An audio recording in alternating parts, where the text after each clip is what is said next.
Halo, kembali lagi bersama saya, Raya, di seri review kuliah Mednom. Langsung saja kita masuk ke materi.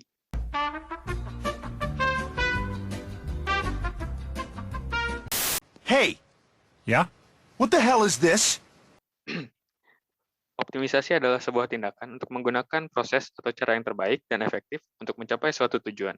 Hal ini dilakukan pada suatu pekerjaan untuk meningkatkan efisiensi suatu proses, contohnya pada industri, untuk menurunkan harga modal dan meningkatkan profit dan membantu mencegah terjadinya masalah. Untuk menjawab pertanyaan tersebut, saya serahkan kepada rekan saya, Ilvando Boanerges Hasiholan Tagaol.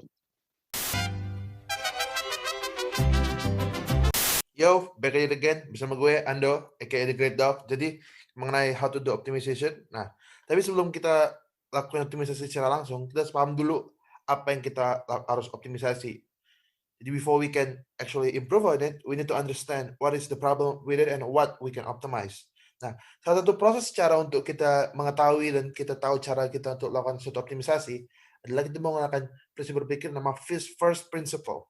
First principle adalah asumsi atau statement yang paling mendasar dari suatu masalah.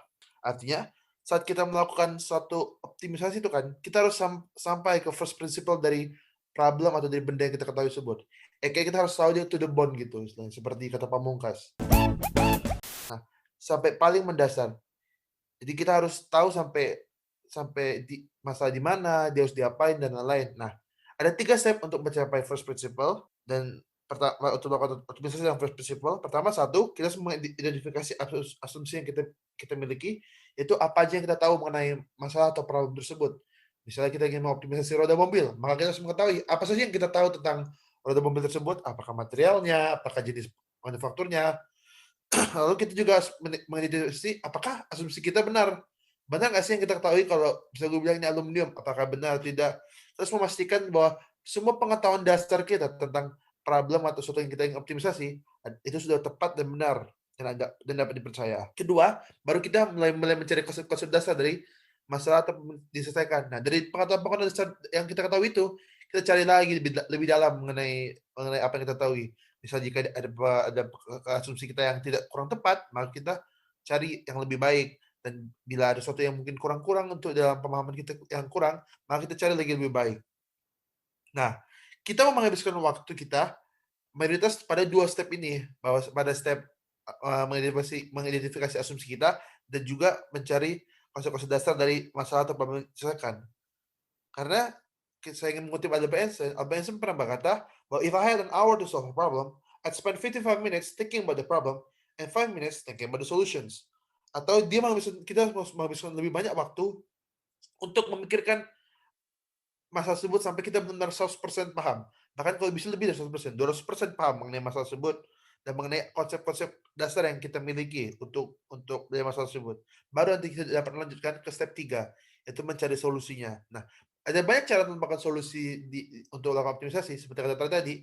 Tidak harus hanya kita dalam bentuk program atau dalam bentuk kode, bisa saja kita hanya memotong bagian dari suatu bentuk mobil kan supaya lebih optimis secara aerodinamik, kita memotong bagian depannya atau menambah sayap dan lain-lain. Namun dalam metode mana contohnya adalah kita menggunakannya dengan menyesuaikan data tersebut dengan apa yang disebut dengan nama the golden ratio. Nah, supaya kita memahami lebih lanjut mengenai optimisasi, saya akan sarankan kepada teman saya untuk menjelaskan satu contoh optimisasi. Silakan kepada Zuda.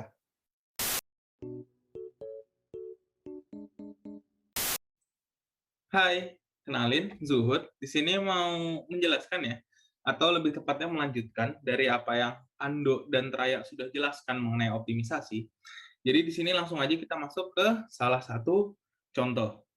Jadi gini, kita ambil salah satu contoh dari kasus optimisasi yang dibuat sama Rahman tentang optimisasi pada airfoil. Jadi di sini saya sudah membaca sebelumnya. Di sini ia melakukan optimasi airfoil dengan memodifikasi airfoil tersebut dari bentuk dasarnya, di mana airfoil yang akan dimodifikasi adalah MH70. Dan di sini kita lihat di bagian objektif ya, tujuan utamanya adalah mengidentifikasi karakteristik airfoil terbaik yang cocok untuk tipe pesawat flying wing. Jadi kalau dilihat nih ya, dia bikinnya tuh dengan parameter tertentu. yang bisa dilihat di bagian model description. Selanjutnya, expected result atau bisa dibilang hasil yang diinginkan adalah bisa menemukan karakteristik yang cocok sama modifikasi apa aja sih yang diperlukan untuk meningkatkan koefisien gaya angkat atau coefficient of lift pada pesawat tipe flying wing. Nah, kalau buat yang bingung, flying wing tuh gambarnya kayak gimana sih? Nih, kayak gini nih. Gede banget kan? Jadi, flying wing ini tipenya lebih kebanyakan sayap ya.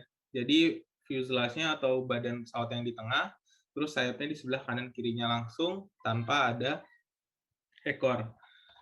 Oke, jadi itu salah satu contoh dari optimisasi ya. Banyak sekali contoh-contoh lainnya, cuman untuk mempersingkat waktu, saya hanya menjelaskan satu saja.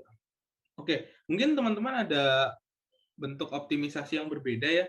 Coba dong di komen, bentuk optimisasi dari kalian apa nih?